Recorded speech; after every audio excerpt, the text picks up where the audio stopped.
Situated near the World Heritage Site of Matobo Hills, this is the weekend escape of Bex and Sophia Ndlovu. It's a brief drive from Bulawayo for Bex and his family.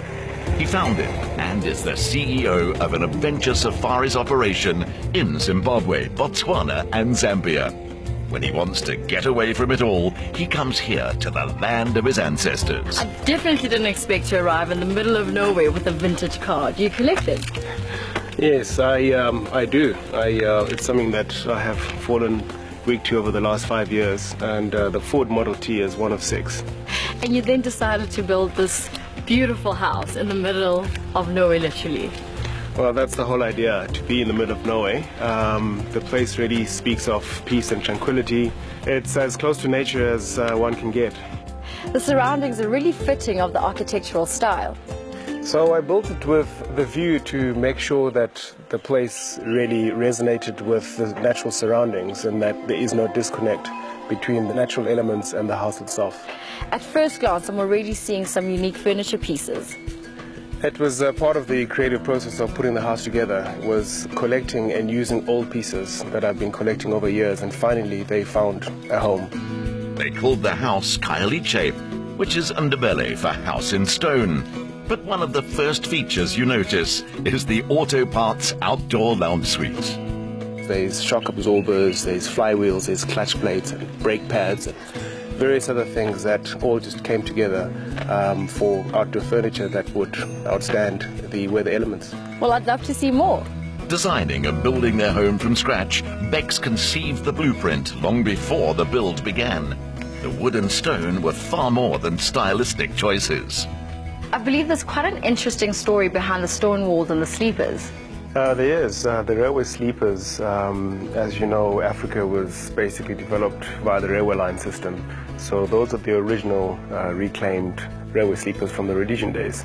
And I wanted to really incorporate them into part of the story of the house.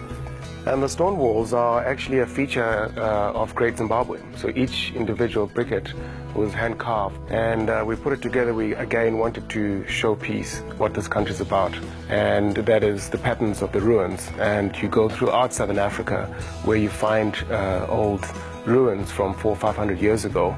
That dry stone walling is the pattern. And on the stonework, you will actually see the typical signature of the ruins of Africa through the chevron patterns that you would have seen on the wall. That's amazing. You have quite an eclectic style. Tell me about some of your favorite pieces. Well, actually, it's difficult to say favorite. It's like asking which one is your favorite child. But, you know, there's the Benin lions, which are a form of currency. The royalties out in the village of Benin and the villages, they would have these as a form or symbol of wealth. And there's various sizes, and that would symbolize what your wealth was. Out here on the veranda, color brings textures and prints together. Many features have been locally crafted in keeping with Beck's desire to make the most of homegrown skills from across the continent. And at the end of the deck, you'll notice there are little chairs for little people. Those are actually pygmy stools from Cameroon that the pygmies actually use. And those are perfect for kids when they're sitting around and playing games, or the kids sit around and eat at that table. Well, shall we go in and see the rest of the house? Wait a minute, before we go though, I think you and I are both overdressed because we still have our shoes on. Way overdressed. So I think it's only noble that we take them off, right? Correct. As they say, when in Rome. Absolutely. The Ndlovus see their feet as firmly rooted in African soil, but equally as citizens of the world. It shows in their mix of North, East, West and Southern African styles. Wow, this is absolutely amazing. You know what? I'm trying to box this home into a certain style, but I can't. There's so many interesting and unique pieces. Do you travel quite a lot to collect them? I do, and I live a life of travel. Particularly interesting travels for me have been around Africa. But I have tried to incorporate quite a lot of unique pieces from my travels, but also just general pieces of very interesting artwork, such as this beautiful wooden cabinet behind me here from India, the door from Zanzibar, and a lot of the doors in this house are actually either Indian doors or doors from East Africa. And they just paint a whole picture of creativity. And I love how you've incorporated the furniture. It's great to be able to handpick all these individual pieces. I don't believe in having furniture for the sake of having a furniture. And as you can see, Lorna, this beautiful coffee table is actually Indian doors under the glass. And just to be able to see that with the padlock in its original form, and even though the paint is basically half stripped off, gives it quite a lot of charm and character. Bex, is that an actual tree? Actually, that is a real tree. When I was building the house, it was important for me to have a very light footprint, or rather impact, on the area. And when I saw this tree, it was dead bang in the middle of what would be this house. So I actually decided to be a little adventurous and leave it, to protect it and incorporate it as part of the house. So it actually, what you see here is only half of it. The rest of it is down below in the wine cellar. That is really cool. Speaking of low footprint, I'm sure this house is off the grid. We're completely off the grid, and that was an important aspect of developing a place like this in such a remote wilderness area. So the whole house runs off solar. We've got about 20 solar panels on the roof, and that's just for electricity. And then, of course, we've got a solar array for the hot water. Come 3 o'clock on a Friday afternoon, it's Destination Matobo, with no Wi-Fi or cell signal, just the family connecting with nature. It's lovely how from every angle of the house you're surrounded by these massive rocks. So the whole idea of these massive rocks is to be constantly reminded of them. I created this space where you've got these great huge big windows. For example, if you look at those Indian arches from an old temple in India, everything is perfectly framed within the space of the big glass windows. So at any one time, everything is framed around this woodwork, whether it's the arches from an Indian temple or the sliced railway sleepers that have formed this frame to basically frame the nature. Cooking in this kitchen must be quite delightful because it feels like you're outside. As you know, Lorna, in an African setting in the village, most cooking is actually done outside under the stars. So I really wanted to try and achieve that sense of being able to cook outside together with nature. There's surely one invitation that's prized above most in Zimbabwe, and that's being asked to join Sophia and Bex for the weekend. And Lorna, this is our guest bedroom, one of 4. Each of the bedrooms has got a double wash basin and of course a bathtub. Doesn't matter where you are in this room, you'll notice that you've got constant views of just the great vistas of Matobo out there. I believe there's an interesting story with those taps. There is a bit of an interesting story. So those taps and the wash basins are actually from an old derelict site in Marrakesh. One of my travels, I went up to the streets and basically they're reclaimed, repolished. You'll see along the taps you've got all the magnificent Arabic etchings on them. So I fell in love with that detail, and you can see the same detail in the bathtub taps.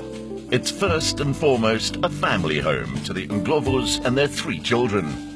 Beck's first step on meeting German-born nurse Sophia was to convince her that he needed permanent nursing.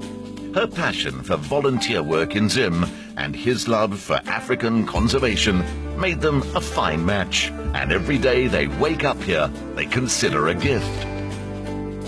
Oh, Bex, this is absolutely spectacular. What inspired the entire look and feel of all the bedrooms?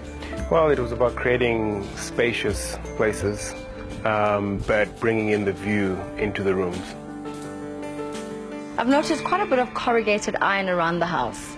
I love the look of the reclaimed roofing sheets. I've spent a lot of time in Australia, and a lot of buildings out in the outposts and shipyards and cattle posts are actually made out of corrugated iron sheets. But it actually started off as a funny joke between me and my friends that I was building a shack in the bush. So it was supposed to be a bush shack, and I got slightly carried away, as you see. I can't help but talk about this amazing view. This is a pretty epic view, but I'd like to take you for a special walk and just show you something else which will blow your mind. Matobo is the historical land of King Mzilikazi, his son Lobengula, and of Beck's forebears. When he first met Sophia, they spent their free days exploring the area. They fell in love with its beauty and sense of energy, and were married here 13 years ago. They knew they would build a home in this land of the Aboriginal people of Southern Africa. It's not difficult to imagine that this entire rock face would have been covered in these Bushman paintings. except you can see the two different sections, one on that side and one on this side that is weathered because of the weather elements. But if you have a look, that peak is what's protected this lot. Amazing. And kept it preserved for these thousands of years. This is just phenomenal. Beautiful, very special stopover, but we'll carry on up the hill. It was a privilege being able to buy a 240-hectare tract of land in this magical area. And it's a pretty impressive rock to be on. Look at that. What a pleasant surprise. Well, this is what makes Matobo special, to be able to do wonderful things like this. What is it about living out here and having this beautiful home that you most enjoy? Well, you know, it's the peace, the tranquility, and this absolute wilderness area. Well, I can't wait to go to the edge to take it all in. And when we get to that edge, you'll feel like going to the next edge, because each of the edges are just spectacular. Oh, wow. Well, cheers to a beautiful part of Zimbabwe that people need to discover.